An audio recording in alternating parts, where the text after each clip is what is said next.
Hey guys, welcome to my 13-week update. I noticed this week that I broke 100 subscribers, and I just wanted to take a minute and thank all of you for subscribing.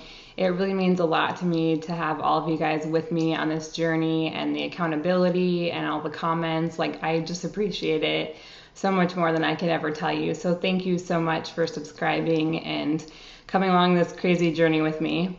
I wanted to talk about something that has kind of been bothering me over the last week, and just something that I've been kind of thinking about. And it's pretty much about body image and confidence and things like that. Now, when you are struggling with your weight, it's not something that you can hide like other problems that people have. I mean, you wear it all over you, you go out, people judge you. If you go into like the plus size clothing section, it's, nothing like what the regular section is. You try, especially when you're younger. Now there's starting to be more options, but even then you try stuff on and it's just, kind of disappointing. My husband always kind of gets on me about when people compliment me. I'm always like, oh, I don't really know how to take that, because my image of myself has really deteriorated from being overweight for so long. And, I was really thinking about it the other day. I was laying in bed and I was thinking like, oh my gosh, like my arms are just gross, and, my stomach. And, I was just thinking like, even when I lose the weight, like what is this going to look like? And thought for a minute, like, this is so silly for me to even be thinking like this, because my body has done so much for me, and my weight doesn't define who I am. So that's something that I want a lot of you guys to think about if you're struggling with your weight is, don't let your weight define who you are. It has no bearing on the value of who you are and the person you are. And I really want to, even myself, like embrace that idea, even though I'm saying it, like really believing it, because my body gave me a beautiful baby girl, and we go out for walks and we go out running and, we play. And I have to appreciate this, because there's a lot of people who are struggling with things and they can't walk and they can't do a lot of things. And I really feel like I've been really overly critical, because you know what, I can lose the weight, and if I have skin, who cares? I'm doing this for my health, and I'm doing this for my family and my life. And all of you guys out there, I mean, you guys have value, and your weight really doesn't define who you are. So try to break that mold like I'm trying to do this week, and take those compliments and smile and work on confidence, because I think we live in a society where we have the most unrealistic expectations about what we're supposed to look like. I mean, if you look at those Photoshop pictures of all the celebrities, it's a joke. So, don't hold yourself to unrealistic standards, because those people don't even, they don't even look like that. So now that rant's over, I'm going to go ahead and get to my weigh-in. So here we go. Hey guys, welcome to my 13-week weigh-in. Here we go.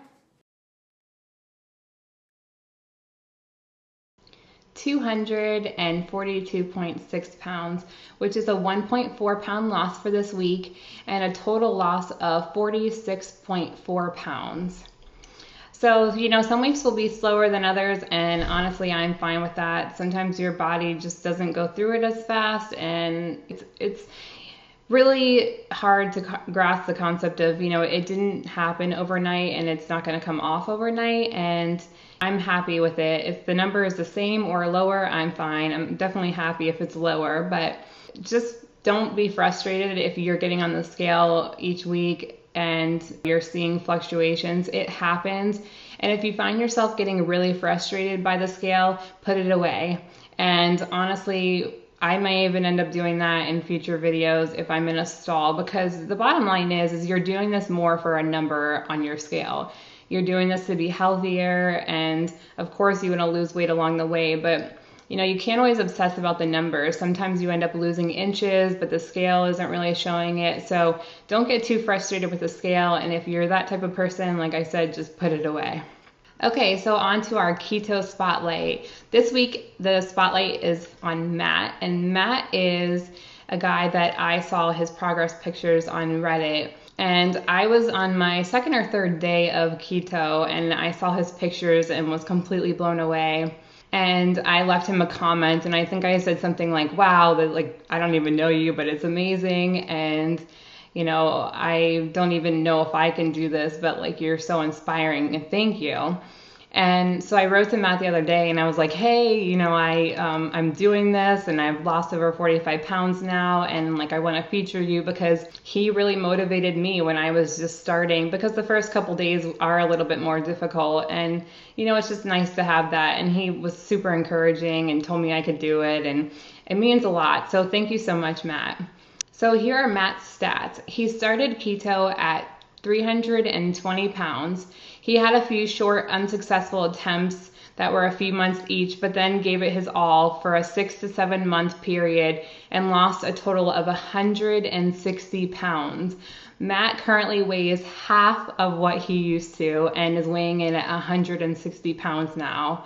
So thumbs up for Matt for losing half of his body weight and just being completely motivating to all of us. So I asked Matt what his favorite recipe or food was on keto, and his favorite is bacon wrapped scallops or bacon plus anything, which seems to be a pretty common theme in the keto community because you can't really go wrong with bacon. So I asked Matt what his advice would be for people who are starting keto or currently on keto, and Matt said, my advice to people would be not to quit keto because of a slip up. If you have a slice or two of pizza on the weekend, don't beat yourself up. Pick up right where you left off and keep going. Although I did find it best for me to strictly follow keto with no breaks, I found after 3 to 4 months I really didn't crave carbs or sugar any longer. So for me, it was easy not to fall off. Now that I've reached my goal weight, I still maintain keto, I'd say 90% of the time. Once in a while, I break keto and go back to eating carbs, but coupled with a binge eating disorder that tends to show up back when I'm eating carbs, I like to stick to keto now. Food no longer controls my life, I do. I really just want to touch on a couple things that he said. First of all, that's one of the reasons why I think keto is such a game changer, and I've said this before, but it really does help break that addiction to carbs, because the problem is you have some and then you just want more later, and it doesn't satisfy as much as fats and proteins do. So it's just, you know, your body just rips through it and then you crave more and more. So that's one thing that's really amazing about keto, and I completely agree with him, is it completely breaks these cravings. So Matt, thank you so much for all of your advice. It's so amazing to see your success story, and I'm sure you're going to inspire a lot of people through this just like you did me. So thank you so much.